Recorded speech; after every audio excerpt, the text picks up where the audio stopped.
ഒരു സമാധിയാകാൻ പോകുന്ന ആള് ബിപിയുടെയും ഷുഗറിന്റെയും ഗുളിക കഴിച്ചിട്ട് പോകുന്നു എന്ന് പറയുമ്പോൾ അതിലെന്താണ് അതിന്റെ ഒരു വിശ്വാസ്യത? വിശ്വാസവും വിവാദവും കെട്ടുപിണഞ്ഞു കിടക്കുന്ന ഗോപൻ സ്വാമിയുടെ സമാധിയെക്കുറിച്ച് മകൻ സനന്ദൻ പറയുന്നു. അച്ഛന്റെ സമാധിയെക്കുറിച്ച് ഒരുപാട് വിവാദങ്ങളാണ് നാട്ടിൽ ഉയരുന്നത്. അതിനെക്കുറിച്ച് നിങ്ങൾ എന്താണ് പറയാനുള്ളത്?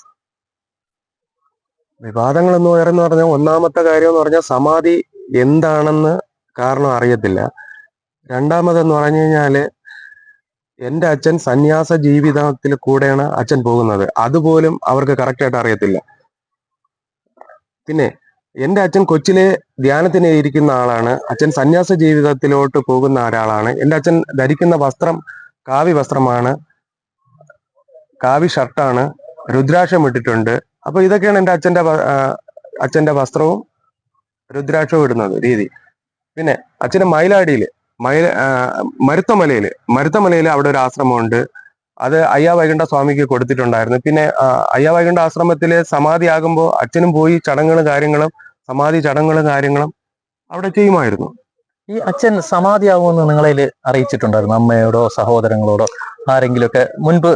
അച്ഛൻ സമാധി ആകുമെന്ന് പറഞ്ഞിട്ട് ഏകദേശം 4-5 വർഷമായിട്ടുണ്ട്. അച്ഛൻ സമാധി ആകുമെന്ന് പറഞ്ഞിട്ട് ഏകദേശം 4-5 വർഷമായിട്ടുണ്ട്. ഒരു സമാധിയാകാൻ പോകുന്ന ആള് ബിപിയുടെയും ഷുഗറിന്റെയും ഗുളിക കഴിച്ചിട്ട് പോകുന്നു എന്ന് പറയുമ്പോൾ അതിലെന്താണ് അതിന്റെ ഒരു വിശ്വാസ്യത?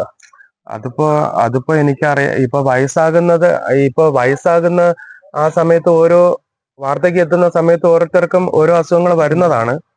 അതിനെക്കുറിച്ച് ഞാൻ വിശദീകരിക്കുന്നില്ല. അല്ല, ഈ ബിപിയുടെ ഗുളിക കഴിച്ചിട്ടുണ്ടായിരുന്നു? ബിപിയുടെ ഗുളിക അച്ഛൻ കഴിച്ചിട്ടുണ്ടായിരുന്നു. പിന്നെ മറ്റൊരു സംശയം, എന്നും രാവിലെ കഴിക്കുന്നത് അതാണ്, ബിപിയുടെ ഗുളിക കഴിക്കും അച്ഛൻ. പലരും ഒരു സംശയം ഉന്നയിക്കുന്നുണ്ട്. ഈ സമാധി ദിനം വ്യാഴാഴ്ചയാണ് നടന്നത്, കഴിഞ്ഞ വ്യാഴാഴ്ച. വെള്ളിയാഴ്ച പുലർച്ചെ ഒരു പോസ്റ്റർ പതിച്ചു. പക്ഷെ പുലർച്ചെ ഒരു കാരണവശാലും ഒരു ഓഫ്സെറ്റ് പ്രിന്റും തുറന്നിരിക്കില്ല. അപ്പൊ ഈ പോസ്റ്റർ പതിച്ചതിനെ കുറിച്ച് ഒരു വിവാദം വരുന്നുണ്ട്. അതിനെക്കുറിച്ച് നിങ്ങളുടെ അഭിപ്രായം എന്താണ്? അത് ഞാൻ കറക്റ്റായിട്ട് പറഞ്ഞുതരാം. എൻ്റെ അച്ഛൻ വ്യാഴാഴ്ച 10 മണിക്ക് ധ്യാനത്തിന് ഇരിക്കുന്നു. 11:30 മണിയോടെ അച്ഛൻ സമാധിയാവുകയാണ്. അപ്പോ പിന്നെ സമാധി ആയതിനു ശേഷം അതിന്റെ ഓരോ കർമ്മങ്ങൾ ചെയ്യണമെന്നുണ്ടെങ്കിൽ പൂ വേണം, അത് വീട്ട് സുഗന്ധദ്രവ്യങ്ങൾ വേണം, കർപ്പൂരം വേണം, ഭസ്മം വേണം, ഇതെല്ലാം വേണമല്ലോ. അപ്പൊ ഇത് വാങ്ങാനായിട്ട് മകനായ സനന്ദൻ മാത്രമല്ലേ ഉള്ളൂ.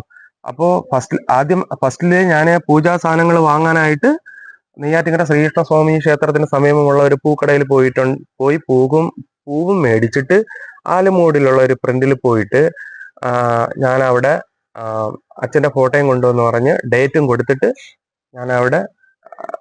ഞാൻ പ്രിന്റ് എടുക്കുകയായിരുന്നു. അപ്പൊ വ്യാഴാഴ്ച തന്നെ പ്രിന്റ് എടുത്തു? വ്യാഴാഴ്ച തന്നെ 9-ാം തീയതി വ്യാഴാഴ്ച തന്നെ പ്രിന്റ് എടുത്തു. രാവിലെയാണ് അതിന്റെ അടുത്ത് സ്റ്റേഷനിൽ ചോദിച്ചിട്ടുണ്ടായിരുന്നു ഏത് ഡേറ്റാണ്, ഏത് സമയമാണെന്നും ചോദിച്ചിട്ടുണ്ടായിരുന്നു. അത് ഞാൻ മറുപടി പറയുകയും ചെയ്തിട്ടുണ്ടായിരുന്നു. വ്യാഴാഴ്ച രാവിലെ എടുത്ത്. വെള്ളിയാഴ്ച അതെന്തുകൊണ്ട് ആ വ്യാഴാഴ്ച തന്നെ പോസ്റ്റർ ഒട്ടിക്കാത്തതിന് പിന്നിൽ എന്തെങ്കിലും? വ്യാഴാഴ്ച ഒട്ടിക്കാത്തതിന്റെ കാരണം എന്ന് പറഞ്ഞു കഴിഞ്ഞാല് ഇപ്പൊ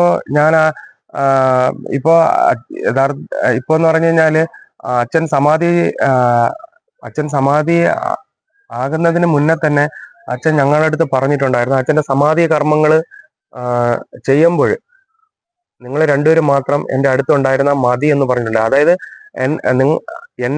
അച്ഛന്റെ കർമ്മങ്ങള് മക്കള് തന്നെയാണ് ചെയ്യേണ്ടത്, അതിൽ വേറെ ആരും വേണ്ട എന്ന് അച്ഛൻ പറഞ്ഞിട്ടുണ്ടായിരുന്നു. അപ്പോൾ അച്ഛന്റെ ആഗ്രഹം ഞങ്ങള് നടത്തിയിട്ടേ ഒന്നേ ഉള്ളൂ. പിന്നെ അച്ഛൻ പറഞ്ഞിട്ടുണ്ട്, എന്റെ സമാധി കർമ്മം കഴിഞ്ഞതിന് ശേഷം നിങ്ങൾ പോസ്റ്റ് ഒട്ടിച്ചാൽ മതി, പോസ്റ്റ് ഒട്ടിക്കുകയോ ഒട്ടിക്കാതിരിക്കുകയോ ചെയ്യാൻ പറഞ്ഞു. അപ്പൊ അതിന്റെ അടിസ്ഥാനത്തിലാണ് നമ്മൾ പോസ്റ്റർ ഒട്ടിച്ചത്? അതിന്റെ അടിസ്ഥാനത്തിലാണ് ഞാൻ പോസ്റ്റർ ഒട്ടിച്ചത്. ഈ സമാധി സമയത്ത് വീട്ടിലെ സ്ത്രീകൾ കാണാൻ പാടില്ല എന്നൊരു നിയമമുണ്ടോ ഇതില്? സമാധി ചടങ്ങുകളെ കുറിച്ച് എനിക്ക് പൂർണ്ണമായിട്ട് അറിയില്ല. പിന്നെ അനുജൻ പോറ്റിയാണ്, അച്ഛൻ അവനടുത്ത് എല്ലാ കാര്യങ്ങളും പറഞ്ഞു കൊടുത്തിട്ടുണ്ടായിരുന്നു. പിന്നെ ഇത് അച്ഛൻ സമാധിയാകണത് കാര്യം ഇപ്പൊ ഇവിടെ ഒരു വഴി തർക്കത്തെ സംബന്ധിച്ച് ഇവിടെ വന്ന സമയത്ത് നമ്മുടെ വാർഡ് മെമ്പർ അജിതയുടെ അടുത്തും അച്ഛൻ പറഞ്ഞിട്ടുണ്ട്, ഞാൻ ധ്യാനത്തിന് ഇരിക്കുന്നതും സമാധി ഇരിക്കാനുള്ള സ്ഥലമാണ് എന്ന് അച്ഛൻ പറഞ്ഞിട്ടുണ്ടായിരുന്നു വാർഡ് മെമ്പർ അജിതയുടെ അടുത്ത്. ഈ സംഭവം വിവാദമാക്കിയത് നിങ്ങളുടെ തൊട്ട അയൽവാസിയായ ഒരു വ്യക്തിയാണെന്നാണ് അറിയുന്നത്. വിവാദമാക്കിയാൽ ഇതൊരു പരാതി പോലീസ് സ്റ്റേഷനിൽ കൊടുത്തത്. അപ്പൊ ആ പരാതി കൊടുത്ത ആളുമായിട്ട് നിങ്ങൾക്ക് എന്തെങ്കിലും ശത്രുതയോ എന്തെങ്കിലുമൊക്കെ സംഭവം ഉണ്ടോ അതുമായിട്ട് ബന്ധപ്പെട്ട്? ഈ വിശ്വംഭരനായിട്ട് നമുക്ക് ആദ്യം ശത്രു അല്ലായിരുന്നു. പിന്നീട് രണ്ടാമത് അവൻ ശത്രു ആയിട്ടുണ്ട്. കാര്യം എന്താന്ന് വെച്ചാല് വിശ്വംഭരന് ഇപ്പൊ കാറ് കയറുന്ന അതില് അവന് വഴി വേണമെന്ന് പറഞ്ഞു. അപ്പോ ഞങ്ങൾ പറഞ്ഞു വഴി കൊടുക്കാം, പക്ഷെ ഈ സൈഡിൽ കൂടെ ഞങ്ങൾ കൊടുക്കാന്ന് പറഞ്ഞു. അപ്പൊ അവരത് പറ്റില്ല, ആ സൈഡിൽ കൂടെ വഴി വേണമെന്ന് പറഞ്ഞു. അപ്പോ അച്ഛൻ പറഞ്ഞു, വിശ്വംഭര ഇത് ഞാനിരുന്ന് ധ്യാനിക്കുന്ന സ്ഥലമാണ്, പിന്നെ അത് കഴിഞ്ഞിട്ട് എന്റെ വയസ്സാം കാലത്ത് ഞാനിരുന്ന് സമാധിയാകാനുള്ള സ്ഥലമാണ്, അതുകൊണ്ട് ഇതിലെ കൂടെ തരൂല എന്ന് അച്ഛൻ പറഞ്ഞു. അതിന്റെ പിറ്റേന്നാണ് നമ്മുടെ ഈ വാർഡ് മെമ്പർ അറിയിക്കുന്നത്, ഇങ്ങനെയൊക്കെ സംസാരിച്ചതും അച്ഛൻ തിരിച്ചു പറയുന്നതും. പിന്നെ ഈ റോഡ് പണി നടക്കുന്ന സമയത്തും അച്ഛൻ പറഞ്ഞിട്ടുണ്ടായിരുന്നു വാർഡ് മെമ്പറുടെ. അച്ഛൻ കിടപ്പ് രോഗിയാണെന്നാണ് ഇവിടെ പലരും പറഞ്ഞു കേട്ടിട്ടുള്ളത്. ഈ കിടപ്പ് രോഗി സമാധി സമയമാകുമ്പോൾ എണീറ്റ് നടന്ന് സമാധി പീഠത്തിൽ ഇരുന്നു എന്ന് പറയുന്നതിനോട് പലപ്പോഴും ഒരു വിശ്വാസ്യത തോന്നുന്നുണ്ട്. അതിനെക്കുറിച്ച് എന്താണ്? ഞാൻ പറഞ്ഞുതരാം. എൻ്റെ അച്ഛൻ കിടപ്പ് രോഗിയൊന്നും അല്ല. എൻ്റെ അച്ഛൻ കിടപ്പ് രോഗിയൊന്നും ആയിട്ടില്ല. കാര്യം ഇവിടെ കിടപ്പ് രോഗി എന്ന് പറഞ്ഞ് ഇല്ലാത്ത കഥകളെല്ലാം കെട്ടിച്ചമച്ച് ഒരു കുടുംബത്തെ, നമ്മുടെ ഈ ആശ്രമത്തെ നശിപ്പിക്കാനും ഇല്ലാതാക്കാനും ശ്രമിച്ചിട്ടുള്ള അവരാണ് വിശ്വംഭരൻ. ഈ വിശ്വംഭരന് ഇപ്പോൾ ഈ നമ്മളോടുള്ള ഇത്രയുള്ള ദേഷ്യം എന്ന് പറഞ്ഞാൽ ഇത്ര മാത്രമേ ഉള്ളൂ. ഞങ്ങൾ ക്ഷേത്രത്തിൻ്റെ സൈഡിൽ കൂടെ വഴി കൊടുക്കാത്തതിൻ്റെ ദേഷ്യം പക അത് മാത്രമേ ഉള്ളൂ. അത് വെച്ചിട്ടാണ് ഇവരിപ്പോൾ നമ്മുടെ അടുത്ത് പ്രതികാരം ചെയ്തത്. ഇപ്പോൾ എൻ്റെ അച്ഛൻ കിടപ്പ് രോഗിയെന്ന് എനിക്ക് പൂർണ്ണമായിട്ടൊന്നും പറയാൻ പറ്റില്ല. വാർദ്ധക്യമായിട്ട് അച്ഛൻ കൊച്ചുപിള്ളേർ ഓടി നടക്കുന്നത് പോലെ ഓടി നടക്കാനൊന്നും പറ്റത്തില്ല. സാവധാനം നടക്കും, അതിന് വടിയുടെ ആവശ്യമൊന്നുമില്ല. അച്ഛൻ നടന്നൊക്കെ പോകും. അച്ഛൻ കിടപ്പിലല്ലായിരുന്നു. ഈ വിശ്വംഭരനാണ് ഇതിലുള്ള വിശ്വംഭരനാണ് ഇതിലുള്ള ഏറ്റവും കൂടുതൽ പ്രശ്നം ഉണ്ടാക്കാനായിട്ടുള്ള കാരണം. ഇല്ലാത്ത വ്യാഴാഴ്ച രാവിലെ അച്ഛൻ സമാധിയാകുന്നു എന്ന് വീട്ടുകാരോട് പറഞ്ഞിട്ടാണ് പോയിരുന്നത്. അത് വ്യാഴാഴ്ച ദിവസം അനുജനും അച്ഛനും ക്ഷേത്ര നട തുറന്നിട്ടുണ്ടായിരുന്നു. ക്ഷേത്ര പൂജാവിധികളും എല്ലാം നടന്നതിന് ശേഷം അച്ഛനും അനുജനും എല്ലാവരും നേരെ വീട്ടിൽ വന്നിട്ടുണ്ടായിരുന്നു. ഇത് കഴിഞ്ഞതിന് ശേഷം അച്ഛൻ അനുജനോട് പറഞ്ഞു, മക്കളെ ഞാൻ ധ്യാനിക്കാൻ പോവുകയാണ്, ഞാനിന്ന് സമാധിയാവും എന്ന് പറയുന്നുണ്ടായിരുന്നു. കറക്റ്റ് 10 മണിയായപ്പോൾ അച്ഛൻ ധ്യാനത്തിന് ഇരിക്കുന്നു, അനുജൻ നോക്കിക്കൊണ്ടിരിക്കുന്നു. പിന്നെ അമ്മയൊക്കെ ഉണ്ടായിരുന്നു, അമ്മയൊക്കെ അടുത്തുണ്ടായിരുന്നു. അപ്പോൾ ഏകദേശം 11:30 മണിയായപ്പോൾ തന്നെ അച്ഛൻ സമാധി ആയിട്ടുണ്ടായിരുന്നു.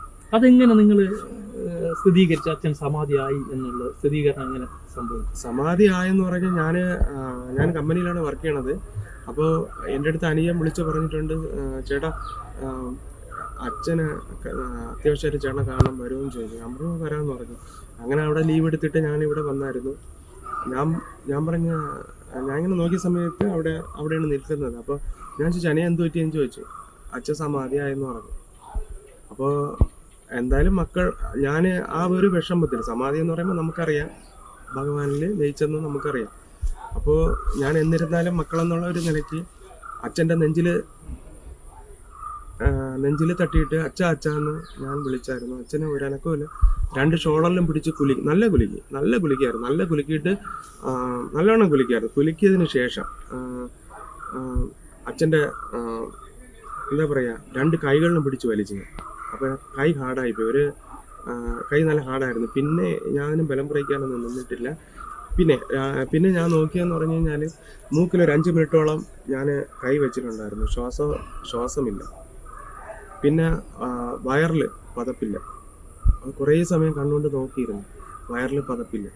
പിന്നെ അച്ഛൻ്റെ ഇതിൽ നമ്മുടെ കയ്യിൽ കൈ വെച്ച് നോക്കുമല്ലോ, അവിടെയും ഒരനക്കമില്ല. അപ്പോൾ അച്ഛൻ സമാധിയായെന്ന് പൂർണ്ണ ഇതിലെത്തി നമ്മൾ. അപ്പോൾ നേരത്തെ നമുക്കൊരിക്കലും നമുക്കിപ്പോൾ ഇതിപ്പോൾ പ്രപഞ്ച സത്യമാണ് എന്ന് പറയുമ്പോൾ നമുക്കിപ്പോൾ ഒരിക്കലും അച്ഛൻ പറഞ്ഞിട്ടുള്ള വാക്കായതുകൊണ്ട് നമ്മളിപ്പോൾ അതിന് പൂർണ്ണത കൽപ്പിച്ചിട്ടുണ്ടായിരുന്നു. അതുകൊണ്ടാണ് പുറത്തുനിന്ന് ആരെയും വിളിക്കാത്തതും. അച്ഛൻ പറഞ്ഞിട്ടുണ്ടല്ലോ ആരെയും വിളിക്കണ്ട, ഇതിന് തടസ്സക്കാർ ഒരുപാട് ഉണ്ടാവും, നിങ്ങൾ വിളിക്കണ്ട, എൻ്റെ കർമ്മം നിങ്ങൾ രണ്ടുപേരും ചെയ്താൽ മതി എന്ന് പറഞ്ഞിട്ടുണ്ടായിരുന്നു. അച്ഛൻ്റെ ആഗ്രഹം പോലെ ഞങ്ങൾ അതിൻ്റെ കർമ്മം നല്ല രീതിയിൽ തന്നെയാണ് പൂജാവിധികളും എല്ലാം ചെയ്തിട്ടുള്ളത്. അതല്ലാതെ ഇപ്പോൾ വെറുതെ എടുത്ത് വെച്ചിട്ട് സ്ലാപ്പിനകത്ത് എടുത്തിടുകയല്ല ചെയ്തത്. ഹിന്ദു ആചാര്യം അനുസരിച്ച് സമാധി കർമ്മങ്ങൾ സുഗന്ധദ്രവ്യങ്ങളോട് തന്നെയാണ് അച്ഛനെ സമാധി ചെയ്തത്. കർപ്പൂരം, ഭസ്മം, പിന്നെ സുഗന്ധദ്രവ്യങ്ങളും ചന്ദനം, ഇതെല്ലാം ഇട്ട് തന്നെയാണ് അച്ഛനെ സമാധി കർമ്മങ്ങൾ പൂർത്തിയാക്കിയത്. 3:30 മണിയോടെ ഞങ്ങൾ കരിങ്കൽ തീർത്ത സ്ലാബ് കൊണ്ട് ഇടുകയായിരുന്നു. സ്ലാബ് കൊണ്ട് ഈ സമാധി നമ്മുടെ ഈ കാലത്ത് ഈ പോസ്റ്റർ വരെ ഇത്രയും നമ്മൾ ആധുനികതയിലോട്ട് പോകുമ്പോഴും ഈ പോസ്റ്റർ ഒട്ടിക്കുന്ന രീതിയൊക്കെ പോകുമ്പോഴും ഒന്ന് മൊബൈലിൽ ചിത്രീകരിച്ചിരുന്നെങ്കിൽ ഇന്ന് ഈ വിവാദം ഉണ്ടാവില്ലായിരുന്നല്ലോ. അത് ഞങ്ങൾക്ക് ഒരു വലിയൊരു തെറ്റ് പറ്റി. അതൊരു അബദ്ധമാണല്ലോ അല്ലേ? ഒരു തെറ്റ് പറ്റി. കാര്യം എന്ന് പറയുമ്പോൾ നമുക്ക് അച്ഛൻ സമാധി ആയതും പിന്നെ ആ ഒരു വിഷമവും പിന്നെ അതൊക്കെ കാരണം പെട്ടെന്ന് ഒരു മാനസ്ഥിതിയിൽ അത് വരൂല. അച്ഛൻ സമാധിയാകുന്ന ആ ദിവസം രണ്ടുപേര് ഈ വീട്ടിൽ വന്നു പോയതായിട്ട് അപ്പുറം അന്ന് അന്ന് അത് പറഞ്ഞായിരുന്നു. അത് നമ്മുടെ അച്ഛൻ്റെ മക്കളാണ്, അച്ഛൻ്റെ അനിയൻ്റെ മക്കളാണ്. അത് ക്ഷേത്രത്തില് വന്നിട്ട് അച്ഛനെ കാണാനായിട്ട് ഇടയ്ക്ക് മറ്റൊക്കെ വരും. അത് രാവിലെ വന്നിട്ട് പോയതാണ്. ജോലിക്ക് പോകുന്ന സമയത്താണ്. അപ്പോഴച്ഛൻ മുന്നറിയിപ്പും കൊടുത്തിട്ടില്ലായിരുന്നു? ഇല്ല അവരുടെ അടുത്തൊന്നും അങ്ങനെ പറഞ്ഞിട്ടില്ല. അച്ഛൻ സമാധിയാകുന്നതിന്റെ 3 ദിവസം മുമ്പേ അമ്മയോട് പറഞ്ഞിട്ടുണ്ടല്ലോ അല്ലെ? ഈ സമാധി തീർച്ചയായിട്ടും അമ്മയുടെ അടുത്ത് പറഞ്ഞിട്ടുണ്ടായിരുന്നു സമാധിയാകുന്ന. വിശ്വാസവും വിവാദവും എത്രയും വേഗം കെട്ടടങ്ങട്ടെ എന്ന പ്രതീക്ഷയോടെ ക്യാമറാമാൻ ഷാനുവിനോടൊപ്പം ഖലീൽ റഹ്മാൻ.